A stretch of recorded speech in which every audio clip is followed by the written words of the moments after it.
Fala pessoal, tudo bem? Como é que vocês estão? Começando aqui mais um Papo de Ciências, muito feliz com essa volta do Papo de Ciências depois de 2, 3 meses sem ter uma edição aqui do Papo. Hoje a gente estou voltando à ativa com a página e também com as lives, espero que vocês voltem a acompanhar. Hoje a gente vai conversar sobre um tema super importante que andou repercutindo aí esses dias, e semana que vem já vai ter uma outra live, e na outra já tem outro Papo de Ciências. Semana que vem vai ser uma palestra que eu vou dar, vou participar de um evento e aí vou dar, né, vou poder participar falando sobre vacinas, enfim, um tema totalmente diferente em relação a hoje. E hoje a gente vai conversar com a Bárbara Ribeiro. Vou convidar ela aqui. E aí, tocando a live. Bárbara tá entrando. Ixi! Oi, Bárbara, tudo bem? Oi, Daniel, tudo bem? Tá me ouvindo bem? Tô ouvindo bem, tudo perfeitamente. Você tá me ouvindo bem também? Sim, tudo certo, perfeito. Beleza, então já vamos começando. Primeiro quero te agradecer demais por topar, por aceitar esse convite. Não sei se você está acompanhando, mas estou voltando a fazer o Papo de Ciências. Fiquei desde dezembro, foi a última vez que eu fiz o Papo de Ciências. Andei tendo outros focos aí nesse meio tempo, mas aos poucos estou voltando aqui com a página. E, de novo, muito obrigado por aceitar esse convite. Acho que vai ser um papo, uma conversa, né? Super legal. Espero que Que você isso? eu goste. Bom, Que isso? é... Oi. Não, nada. Na verdade, eu que ia te agradecer o convite. Enfim, eu vou começar te apresentando, aí depois vou te passar a palavra para você complementar a sua apresentação, né? Falar um pouco das suas experiências, um pouco da sua vivência. Bom, vou me apresentar também, não sei se você já me conhecia, pelo que eu vi a gente fez, né, biologia na FRJ, mas eu acabei seguindo na área de saúde. Eu fiz bacharelado em genética, depois fiz licenciatura, e aí no meio do caos, no meio da pandemia, terminei meu mestrado em bioquímica, e enfim, aí comecei a trabalhar com divulgação científica desde julho do ano passado. E hoje a gente vai conversar, né, com a Bárbara, que ela é bióloga marinha, também formada na FRJ, tem muita experiência em mergulho, fez mestrado, está fazendo doutorado, né? E, enfim, vou te passar a palavra para você falar um pouquinho mais sobre você, sobre sua experiência. Tá ótimo, Daniel. Primeiramente, agora formalmente, eu gostaria de agradecer o convite, né, de estar participando aqui do Papo de Ciências e também de parabenizar pela sua atividade de divulgação científica aqui na página, né? Eu faço também divulgação científica, tanto pelo LabPor, que é o perfil do Laboratório de Biologia de Porífera da UFRJ, quanto pela Prociência, e eu tenho visto na prática também o quanto é difícil a gente fazer divulgação científica, né? Envolve bastante dedicação. E, então, por isso, tá de parabéns, a página tá maravilhosa, os conteúdos são bem legais. E, bom, então, boa noite para todo mundo.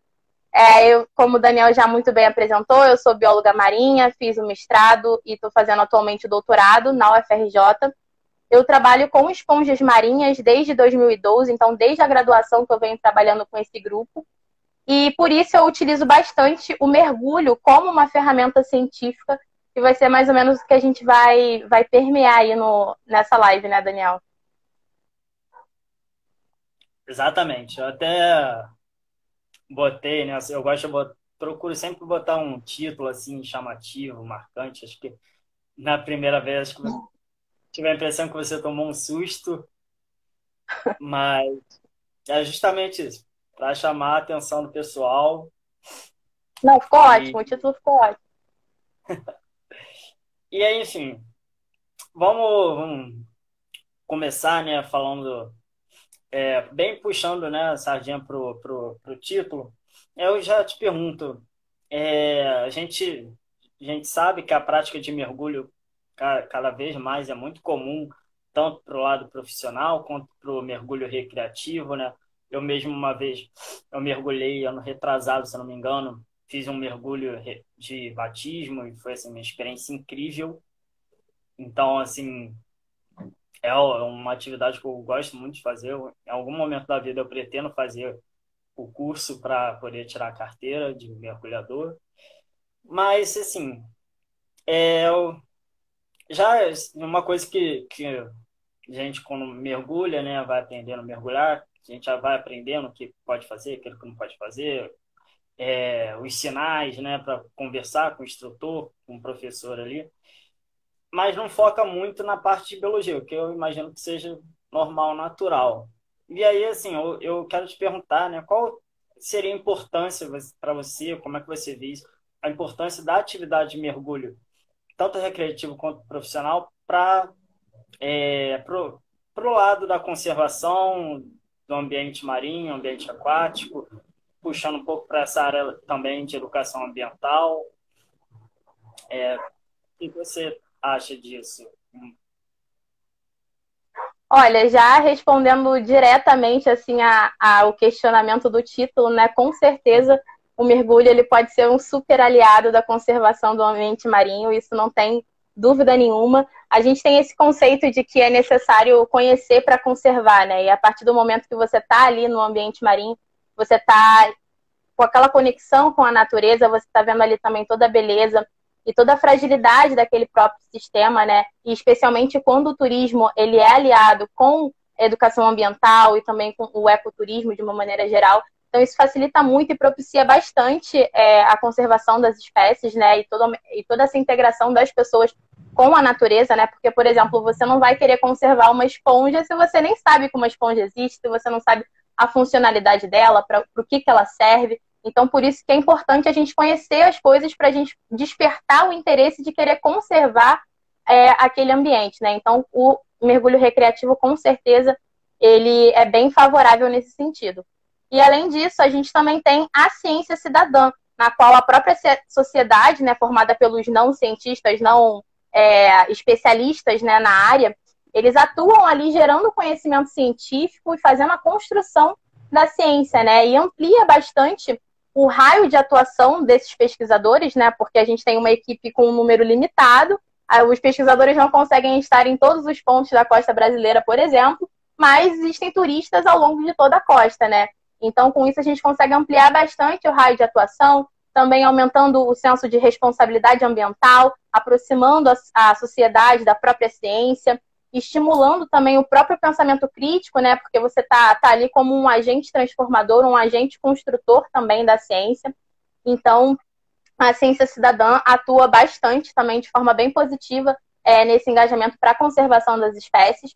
E tem até um perfil que eu gosto bastante, que é o De Olho nos Corais, então eu convido todos vocês também a procurarem a página, no qual um dos idealizadores é até o professor Guilherme Longo, que é da Universidade Federal do Rio Grande do Norte, e eles conseguiram montar, né, um projeto, né, uma rede nacional de monitoramento da saúde dos corais ao longo de toda a costa brasileira. E a gente consegue atuar, né, na forma como um cientista cidadão a partir do momento que você está ali turistando, está mergulhando, você viu um coral, você tira a fotografia ou então faz um vídeo e posta nas mídias sociais com a hashtag De Olho nos Corais e também com a localização. E a partir dessas imagens, eles conseguem inferir a saúde dos corais ao longo de toda a costa brasileira, justamente porque a gente consegue inferir a partir da própria coloração do coral, né? Quando ele está bem branco, né? Tá com o fenômeno de branqueamento, ele está frágil, ele está debilitado, ele está ali vulnerável. Então, a gente consegue inferir a saúde dos corais a partir disso, né? Então, esse projeto é super legal. E, inclusive, provavelmente uma das primeiras ocorrências, né, e registros do coral-sol, que é um coral invasor aqui na costa brasileira. Ele é um coral bem agressivo, ele chega dominando ali o ambiente, reduzindo bastante a biodiversidade. Então, um dos primeiros registros para uma plataforma de petróleo no litoral de Pernambuco foi feita por um cientista cidadão a partir do projeto de Olho nos Corais, então mostrando realmente a importância, né, dessa conexão da sociedade com a pesquisa, com a ciência, sendo um agente ali mesmo construtor dessa ciência. E também foi publicado semana passada, mais ou menos, um trabalho até de um colega nosso lá da UFRJ, o Augusto Machado, no qual eles trabalharam também com a ocorrência de coral-sol a partir do registro, né, e da observação de mergulhadores, né, de cientistas cidadãos, né. Então, eles viram que conseguiram registrar em locais onde não se sabia ainda que tinha coral-sol. A partir do registro por esses cidadãos, eles conseguiram identificar a ocorrência em locais novos. Depois eles foram lá e confirmaram, né, mostrando também a eficácia que tem esse tipo de atividade, né? Então, com certeza, o mergulho, mesmo que recreacional, ele é muito válido para a conservação das espécies, sem dúvida. Sim. Isso que muito... Eu estou anotando aqui algumas coisas, por isso que às vezes eu fico olhando para baixo. Essa ideia que você comentou de ciência cidadã, isso é super legal, né? Eu não conhecia esse termo, eu conhecia até no Papo de Ciências que eu fiz com uma menina lá de Sorocaba. Eu trabalho com aves, trabalha, enfim, a gente estava conversando sobre atividade de passar em ar e tudo mais. Ela foi comentando sobre essa questão da importância, né, da ciência cidadã e tudo mais. Então, muito legal você comentar disso também, porque é algo que se expande, né, que vai atingindo diferentes áreas, né, da ciência, da biologia e tudo mais. E muito legal esse olho nos corais, eu não conhecia. Muito bom, já anotei aqui, já vou dar uma divulgada aí depois, para quem quiser. É incrível, porque além de toda essa questão do trabalho que eles fazem, né, o trabalho de divulgação científica em si é bem forte na página também. Então, para saber um pouco mais de coral, assim, vale a pena seguir. Você falou do Coral Sol. Aqui a página Ciência Tá Preto comentou do peixilhão, que a primeira visualização de peixilhão foi feita por um mergulhador também. Imagino que devia estar mergulhando a lazer ou então profissional e conseguiu registrar, né? Conseguiu ver o peixilhão, né? Que também é uma espécie invasora, né? Sim, realmente, Bom, como o peixe-leão também é super agressivo, então é fundamental que a gente consiga identificar logo e já cortar o mal pela raiz, né? sim. Bom, e bom, a gente já comentou também da importância toda, mas aí eu também quero te perguntar se essa atividade recreativa, principalmente a recreativa que profissional, né, já tem um outro foco, já imagino que tenha uma outra, um outro patamar, né? É, se essa atividade recreativa pode trazer algum prejuízo para um ambiente aquático, né? Quando eu digo ambiente aquático, já imagino tanto para áreas marinhas quanto para água doce, né? Porque também tem mergulhos em água doce. Enfim, se pode trazer algum prejuízo, se já houve algum caso de algum grande dano, assim, para alguma área. Olha, toda atividade assim, né, que for feita de uma forma errada, né, ela pode trazer com certeza prejuízos ali para o ambiente, né? Principalmente essa questão do turismo predatório, né, onde as pessoas estão visando só o lucro sem se importar ali com o ambiente. Então, com certeza, com mais práticas no ambiente, com certeza esse mergulho também pode trazer problemas para o ambiente, com certeza. Então, o ideal é a gente tentar aliar sempre essas atividades na natureza, né, com realmente a educação ambiental, levando uma conscientização para o pessoal e com boas práticas para que realmente não impacte o ambiente mais do que necessário, digamos assim. Mais do que já é impactado, né, por outras coisas, né? Sim. E, assim, uma coisa a gente até não queria comentar, mas a gente não tem como comentar, da situação que aconteceu, né, de que a gente vê da diferença de um bom instrutor para um instrutor ruim. Quando eu mergulhei, fiz o meu batismo, o instrutor assim, comentou o que podia fazer, não podia fazer. Obviamente, eu não ia fazer nada por também essa noção da importância de respeito com a natureza e tudo mais. Mas aí, assim, como você, além de bióloga, uma mergulhadora também, assim, para as pessoas que estão vendo e vão ver também esse vídeo e têm vontade de mergulhar, o que você pode dizer sobre o que pode ou não pode fazer quando está em mergulho? Porque tem toda uma questão, né, de respeito com o ambiente que não é nosso ambiente ali. Pelo menos quando eu mergulhei, eu me senti muito... tive uma sensação esquisita de, assim, não estou no meu lugar, mas foi ótimo no final das contas. Mas aí eu queria, né, ter essa ideia do que realmente pode fazer ou não pode fazer quando uma pessoa mergulha.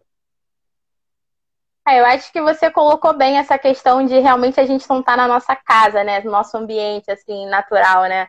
Ninguém chega na casa dos outros mexendo em tudo, tocando em tudo, colocando a mão em tudo, né? Você está respeitando, não é sua casa, então você não pode chegar fazendo o que você bem entender, né? Então, assim, só da gente estar ali no local, né? Só de ter chegado naquele local ali com o barco, tem a poluição sonora do motor do barco, tem o próprio óleo combustível ali na água. Então, assim, você já está impactando só de estar ali presente. Então, a gente tem que tentar minimizar os impactos negativos, porque, assim, impacto já vai ter em algum nível, né? Em algum grau. Então, a ideia é que a gente minimize, né? E essa ideia não é nem uma questão de ficar vomitando regras, né? Mas, assim, são algumas dicas para uma boa prática ali no ambiente para você impactar o mínimo possível, né? Porque até o protetor solar, por exemplo, que você passa, pode afetar, né? Tem alguns protetores que têm alguns compostos tóxicos, como a oxibenzena, por exemplo, que afeta, deixa os corais mais frágeis, por exemplo, também afetam a parte reprodutória dos corais. Então, com isso, podem levar os corais à morte, consequentemente, aquele efeito em cascata afetando também os outros organismos que dependem do coral, né? E isso facilmente você resolve usando uma blusa UV, por exemplo. Então, você não precisaria estar ali se lambrecando todo de protetor solar, sendo que a gente também tem outros meios de estar se protegendo, né? Então, assim, de uma maneira geral, o que a gente pode fazer no ambiente marinho? Observar, admirar e tirar foto, né? Sem mexer e sem tocar em nada. E, basicamente, o que a gente não pode fazer é não tocar e não sentar em nada. Então, primeiro, que tem alguns organismos que possuem um muco, né? Uma camada de proteção, e a partir do momento que você coloca a mão ali naquele animal, você pode estar retirando essa camada de proteção desse bicho. Sem contar que esses bichos, né, todos os animais, né, são holobiontes, eles têm um consórcio ali de micro-organismos associados, a gente tem os nossos micro-organismos, as nossas bactérias, então a gente está ali contaminando tanto o bicho também pode estar contaminando a gente, então pode ter essa troca também assim, de micro-organismos, essa via de mão dupla. Sem contar que tem muitos organismos no ambiente marinho que são extremamente frágeis, né, esponjas, por exemplo, as cídeas, nudibranquios. Então, só o fato de você, às vezes, botar a mão, apoiar numa rocha ali para poder fazer uma pose para uma foto, você já pode estar esmagando vários bichos que estão ali aderidos, né? E pensando mais na nossa proteção também, tem outros organismos que são urticantes, então tem esponja que queima, quinidários são super famosos por queimar também. O próprio espinho do ouriço pode desenvolver também uma reação alérgica, pode ficar inchado, inflamado. Então tem que tomar muito cuidado, né? Uma concha solta ali, a gente tem que entender que no ambiente marinho nada tá ali por acaso, né? Exceto o lixo que a gente pode deixar, que a gente às vezes deixa, né? No caso que não pode deixar. Mas as conchas estão ali, então elas servem ali de substrato para outros organismos, elas servem de proteção para outros bichos. Então, não é melhor não tocar em nada, não mexer em nada e somente apreciar mesmo, tirar as fotos. Manter também os equipamentos bem presos ao nosso corpo é importante, justamente para evitar que fique qualquer tipo de lixo ali do teu material ali no ambiente. E também evitando que, por exemplo, às vezes uma câmera é pesada, que ela esbarre ou então esmague ali algum bicho, né? Porque eu acho que também tem muito, Daniel, a cultura das pessoas associarem o que é vivo a movimento, né? Então teve uma vez também que eu mergulhei e depois eu tava ouvindo, eu quase não vi vida, só vi 1 ou 2 peixes. Eu pensando, caramba, tinha tanta vida ali, tinha tanta gorgônia, tinha tanta esponja, tinha tanto coral, tinha tanta coisa interessante, né? Então, assim, às vezes está parecendo que é uma simples rocha ali, mas pode ser um coral, pode ser uma rocha que está super dominada por diversos outros organismos sésseis ali, né, que não se locomovem, ficam só paradinhos, né? Então, assim, tem muita vida que a gente acha que não é vida, mas é vida sim, né? Então, a gente tem que prestar bastante atenção nisso, né? Outra dica boa também é não perseguir os animais, né? Por mais tentador que seja ver uma tartaruga e querer sair nadando atrás dela, ela tá ali quietinha na dela, então aproveita enquanto der, enquanto ela te der o espaço ali, você fotografa, fica na sua memória, não precisa perseguir a tartaruga. Evitar levantar também, por exemplo, sedimento, né? Isso acontece bastante, principalmente quando a gente não domina ainda as técnicas de mergulho. Então, a própria nadadeira ali no fundo, né, pode levantar bastante sedimento. E, por exemplo, as esponjas, que são animais filtradores, né? Essa areia, essa ressuspensão de sedimento pode entupir as esponjas, pode levar essas esponjas à morte. E também um outro fato importante que eu vejo muito, principalmente no recreativo, é a alimentação dos animais, né? A gente não alimentar os bichos, né? Então, às vezes, o pessoal joga pãozinho, assim, para juntar um monte de peixe e você tirar uma super fotografia com vários peixinhos. Até hoje em dia, não necessariamente com mergulho, mas na região dos lagos está tendo bastante as pessoas alimentando as gaivotas para poder tirar uma foto. Então, assim, realmente vale tudo por uma foto, vale tudo por um like, sabe? Você está impactando ali. As gaivotas, por exemplo, elas ficam mais agressivas.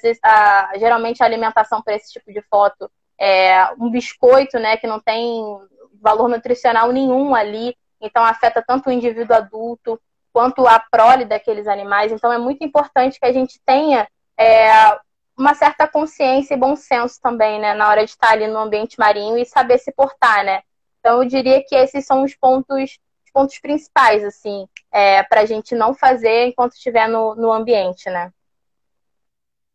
Sim, muito bom isso que você, tudo que você falou, mas isso que você pontuou da gaivota, cada vez mais a gente vê isso, né? E eu vejo isso muito quando, às vezes, eu vou para Saquarema, para quem não conhece, é uma cidade aqui do estado do Rio de Janeiro, uma cidade praiana, e tem onde eu fico, tem muito pescador lá que chega de barco e tudo mais.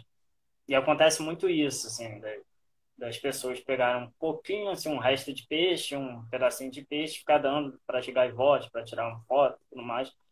E fora que, assim, tem toda uma questão, né, da gaivota acabar mordendo a pessoa, ou então, assim, a gaivota ficar acostumada com aquela, sempre ter um peixe ali, enfim, acabar, né, não sei se seria um termo certo, mas entre aspas, talvez domesticar, ó, os bichos ali que acabam, né, se acostumando com sempre comida ali, perdendo seus hábitos, né, naturais, mais naturais.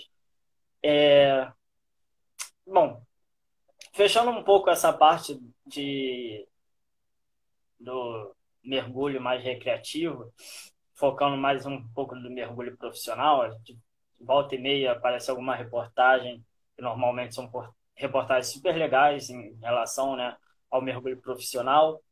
E aí você como também uma pesquisadora, fazendo doutorado, e aí eu já bato palma por fazer o doutorado, que como eu terminei o mestrado e sumi, fugi do doutorado. Eu entendo. E aí eu te pergunto, né, como é que você vê a importância do mergulho, tanto assim para a ciência, quanto assim, e aí a ciência já inclui também a sua tese de doutorado, de quando você estagiava, e também para outras situações, a importância do mergulho profissional. O mergulho, ele pode ser uma ótima ferramenta científica, né? E vale ressaltar também que não é só o mergulho scuba, né, com cilindro, né? O mergulho de apneia também, o mergulho livre, ele também é uma forma de mergulho onde a gente também consegue aplicar como uma ferramenta científica, né? E a partir do mergulho a gente consegue explorar diferentes locais, diferentes profundidades, e sem contar que a gente pode fazer estudos de biodiversidade marinha, estudo de interações ecológicas, como predação, competição por espaço, estudos de comportamento animal também. E a gente está desenvolvendo, na verdade, duas atividades importantes, né? Tanto o mergulho quanto a coleta dos dados, né? Então a gente precisa dominar de fato o mergulho, fazer com que ele seja bem fluido, dominar as técnicas, principalmente de respiração, flutuabilidade, para a gente poder manter ali uma posição. Às vezes a gente tem que fazer uma foto numa profundidade X. Então você tem que dominar essas técnicas para que você consiga permanecer ali, que seja fluido para você a atividade do mergulho, para que você consiga coletar dados científicos de qualidade, né? Então é importante você dominar bem o mergulho, dominar também a organização do teu material no seu corpo, porque quando a gente está mergulhando, por exemplo, no mergulho recreativo, a gente vai levar no máximo uma câmera ali para tirar umas fotos, né? Mas quando a gente está fazendo, por exemplo, coleta ali, explorando o local, você vai coletar ali vários indivíduos, vários bichos, então você precisa levar um monte de coisa aderida assim junto de você. Então você precisa dominar bastante assim essa dinâmica, né, de poder pegar aqui o pote de coleta, pegar a faca, tirar uma foto, botar o código de campo. Então é importante que você também tenha esse domínio para essa coleta desses dados, que pode ser tanto uma coleta, no caso, destrutiva, né, onde você realmente pega uma amostra ali do material, uma amostra física, ou uma coleta não destrutiva, né, onde você faz observações, ou então tira fotos, ou então faz vídeos, né. E no caso das esponjas calcárias, né, que é o grupo que a gente trabalha lá no laboratório, que eu já estou trabalhando com esse grupo desde 2012, essas esponjas, elas estão sempre em locais, assim, a grande maioria das vezes, em locais protegidos da luz, né? Então, em cavernas, embaixo de rochas, em pequenas ranhuras. Então, o mergulho vem como uma ferramenta essencial, fundamental, para a gente conseguir acessar esses locais, né? Até porque a gente também tem esponjas da zona entre marés até mais de 8.000 metros de profundidade. Então, bastante importante o mergulho para a gente conseguir acessar, por exemplo, a biodiversidade dessas esponjas, né? E eu trabalhei na monografia, por exemplo, com mergulho scuba. Então, a gente fazia coletas mensais, tanto coleta das esponjas, quanto fotografias também em quadrado. Em uma caverna lá em Cabo Frio, que ficava mais ou menos a 5, 6 metros de profundidade. Então, eu trabalhei na monografia a partir dessas imagens. Então, a gente utilizava bastante o mergulho scuba, era uma vez por mês. E no mestrado e agora também no doutorado, eu uso tanto o mergulho scuba quanto o mergulho livre, né? Porque eu faço a coleta dos bichos. Então, na verdade, para contextualizar rapidamente aqui sobre o meu doutorado, né, o objetivo geral dele é investigar os efeitos do aquecimento e da acidificação dos oceanos em esponjas. E para isso eu faço a coleta dos bichos vivos e submeto eles a um experimento em aquário, simulando essas condições de aumento de temperatura e redução do pH. Então, para isso eu faço a coleta dos bichos lá em Arraial do Cabo, num flutuante de mariscos, né, da fazenda de mariscos em Arraial do Cabo. E geralmente as esponjas estão aderidas assim na própria estrutura do flutuante, então máximo de 1 metro, então é super tranquilo coletar com mergulho livre também. Mas quando eu preciso, por exemplo, coletar nas lanternas, porque o que a gente viu? A gente via sempre as esponjas aderidas também nas conchas, tanto das vieiras quanto dos mexilhões que estavam nessa fazenda de mariscos. Então, e o ideal para a esponja é não retirar ela do substrato, justamente porque elas são muito sensíveis. Então, daí veio a ideia de criar uns substratos artificiais para a gente colocar nessas lanternas e fornecer um substrato ali para a esponja poder assentar e poder se desenvolver. Então, quando eu estou trabalhando nessas lanternas, aí a gente já está falando de mais ou menos 2, 3 metros de profundidade. Daí eu preciso utilizar um mergulho scuba, né? Porque eu não tenho fôlego suficiente para ficar ali a 3 metros de profundidade muito tempo, né? Então, é isso. No mergulho, no doutorado agora eu estou utilizando um pouco dos dois. E com certeza o mergulho é uma super ferramenta científica aí para muita gente. Maravilha. Só uma dúvida. Você comentou mergulho livre, mergulho scuba.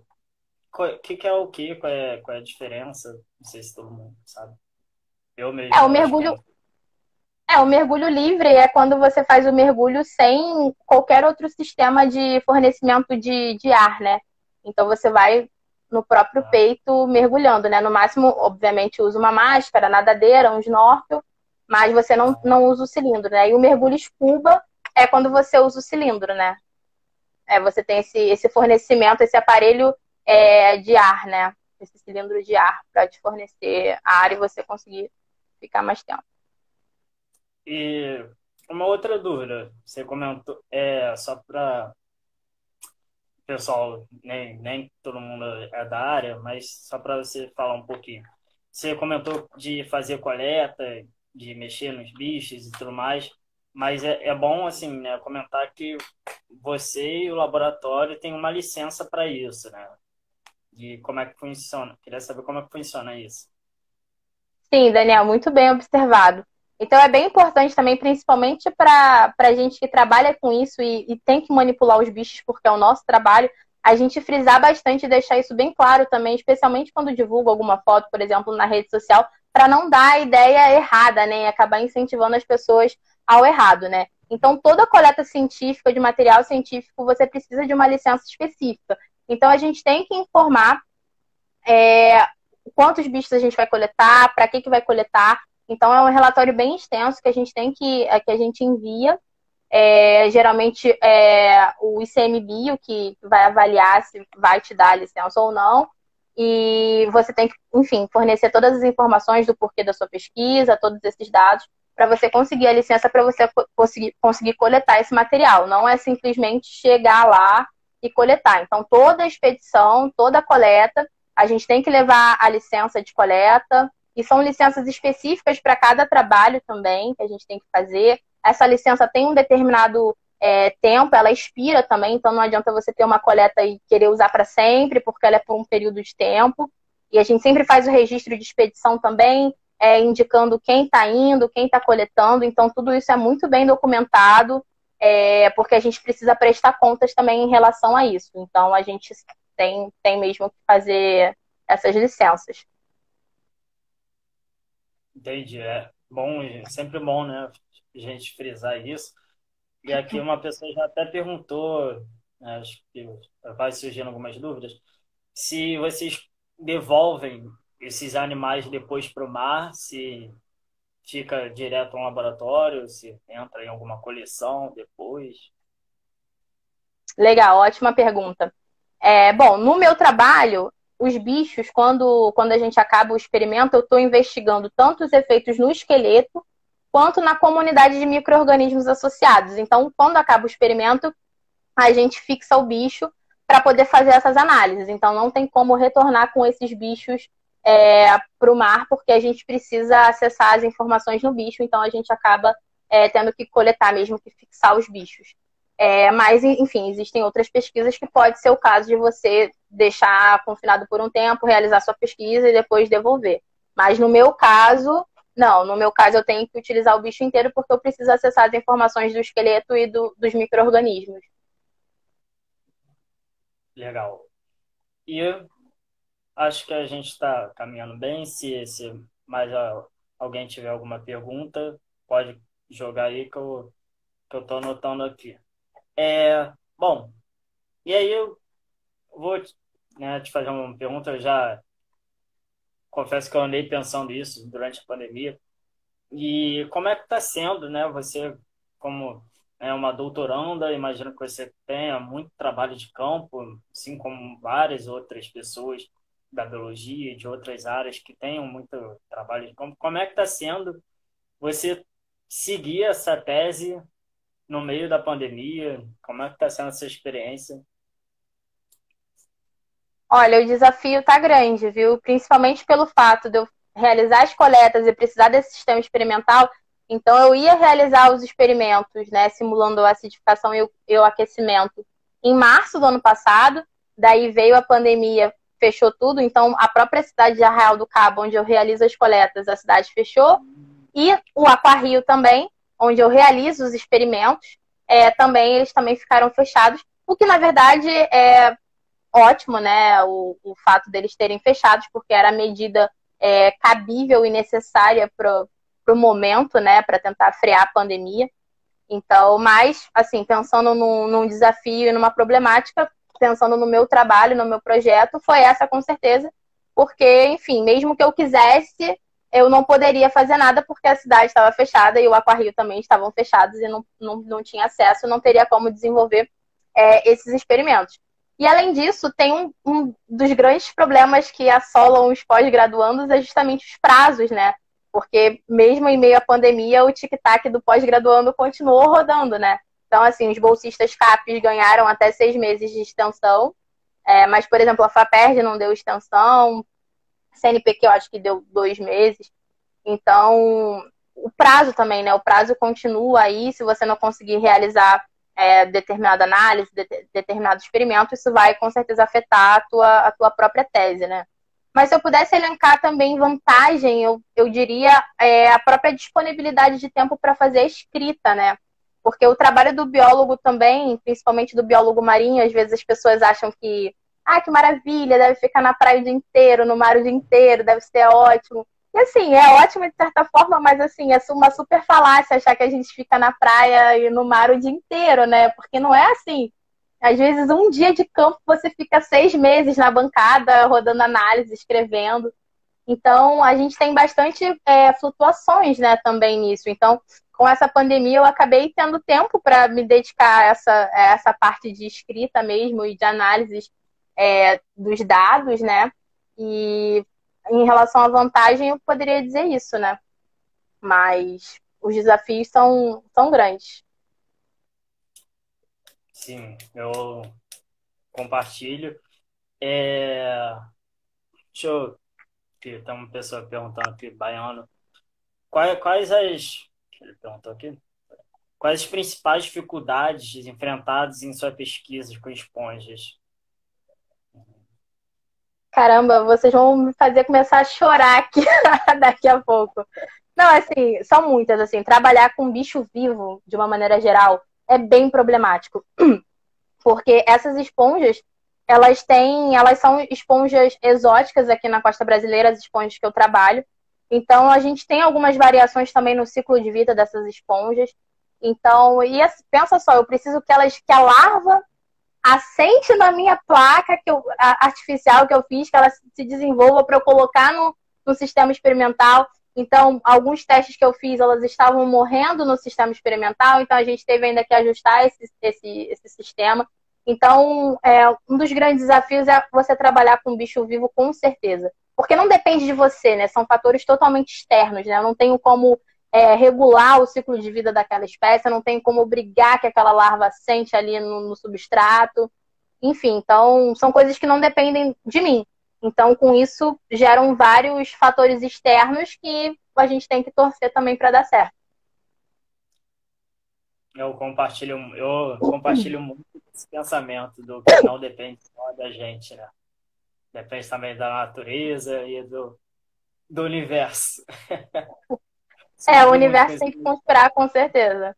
Mas, assim, é super recompensador, assim, sabe? É uma pesquisa que eu tenho muito amor, assim, em fazer, né? Tenho muita curiosidade, quero muito que dê certo. Então, com isso, a gente vai dando tudo que a gente pode, né? Toda a energia que a gente tem, a gente vai colocando nisso, né? Mas, com certeza, não tem como dizer que é uma tarefa fácil, que é simples, que é tranquilo. Rodar experimento eu amo sistemas experimentais, mas é um desafio grande, é bastante trabalho. Mas é muito bom quando dá certo também, a sensação é muito boa. Surgiu uma dúvida aqui minha. Quando você comentou que vocês colocam a placa na lanterna, a lanterna e a larva tem que chegar até lá. Vocês colocam alguma coisa para a larva atrair a larva? Não precisa.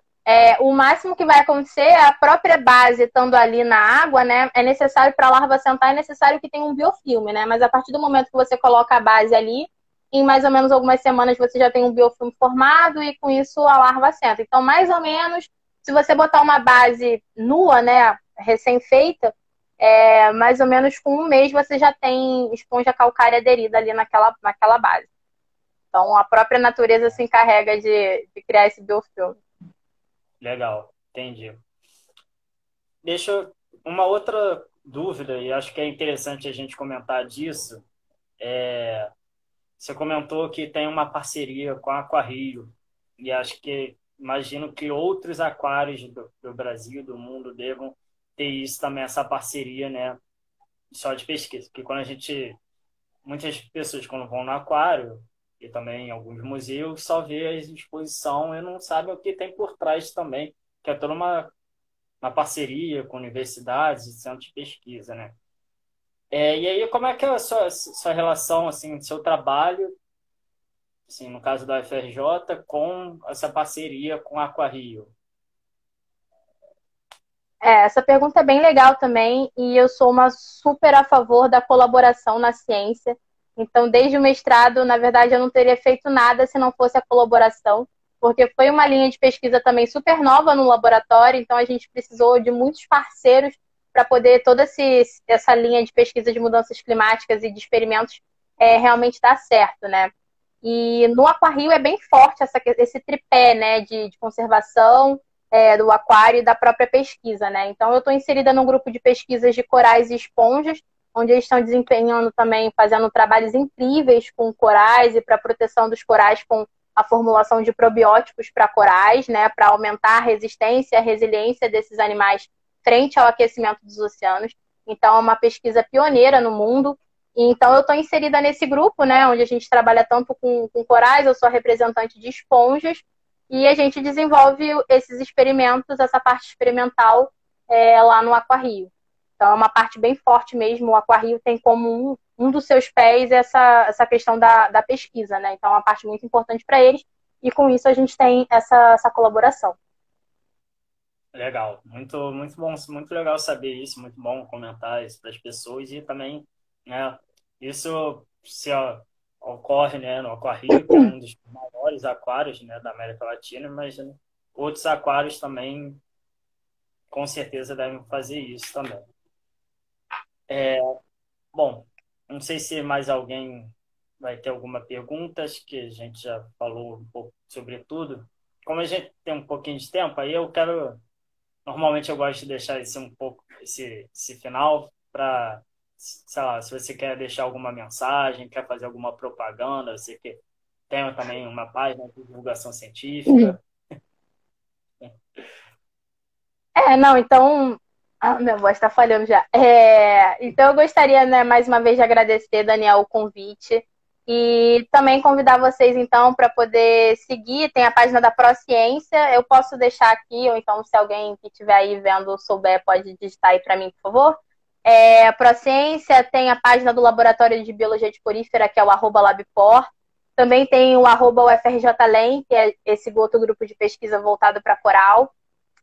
Então, sigam esses perfis, se vocês quiserem saber um pouquinho mais sobre, enfim, divulgação científica de uma maneira geral, pela Prociencia, e voltado para esponjas no LabPor e para coral no FRJ Lem, que a gente está fazendo um trabalho bem importante e essencial, né? Porque uma das grandes falhas também dos pesquisadores é justamente ficar com conhecimento só para si, ou só ali naquele seu grupinho, naquele seu mundinho. Então, até mesmo lá na Biologia UFRJ, que é onde a gente, né, nossa casa, a gente tem vivência lá, a gente dificilmente sabe o que está rolando ali no laboratório vizinho, no laboratório do lado, porque as pessoas não conversam, as pessoas não se comunicam. Então, espaços como esse aqui, né, da gente estar podendo debater um tema, abertos para perguntas, para dúvidas. Então, é essencial, né, para a gente conseguir, de fato, romper esses muros da universidade, a gente poder extravasar mesmo todo esse conhecimento, o conhecimento que a gente vem gerando, né, dentro das universidades. Até gerando também a valorização da ciência, né? Depois as pessoas não valorizam a ciência e a gente não sabe por quê, né? Porque também a gente não está fazendo direito o nosso papel de divulgar e de fazer essa conexão, né? Então, mais uma vez, parabéns pela sua página também, pelo Papo em Ciências. Maravilhoso. Bom, Bárbara, muito obrigado pelas palavras, pela participação. Agora eu também quero fazer a minha propaganda. Semana que vem eu não vou fazer um papo de ciências, porque eu vou participar de um evento, vou dar uma palestra que eu vou falar sobre vacinas. E aí na outra semana, em março, volto com um papo de ciências, também com foco ambiental. Então, quem estiver assistindo aí, eu vou divulgando na página, e aí o pessoal vai ficando por dentro. Mas, se tudo der certo, vou voltar a fazer o papo de ciências toda semana. E aí vocês podem ir acompanhando, galera. Obrigado aí a todo mundo que assistiu. Espero que vocês tenham gostado. Foi ótimo o papo. Sempre aprendo alguma coisa. Imagino que também que o pessoal aprenda bastante. E, enfim, é isso, Bárbara. Muito obrigado mesmo. Obrigada, Daniel, e obrigada a todas as pessoas também que estão assistindo aí. Show. Tendo outras oportunidades, a gente combina de novo de ir conversando. Com certeza, tá ótimo. Valeu, gente. Obrigadão. Ah, vou desligar aqui, tá bom? Esse aqui. Tá bom. Tchau.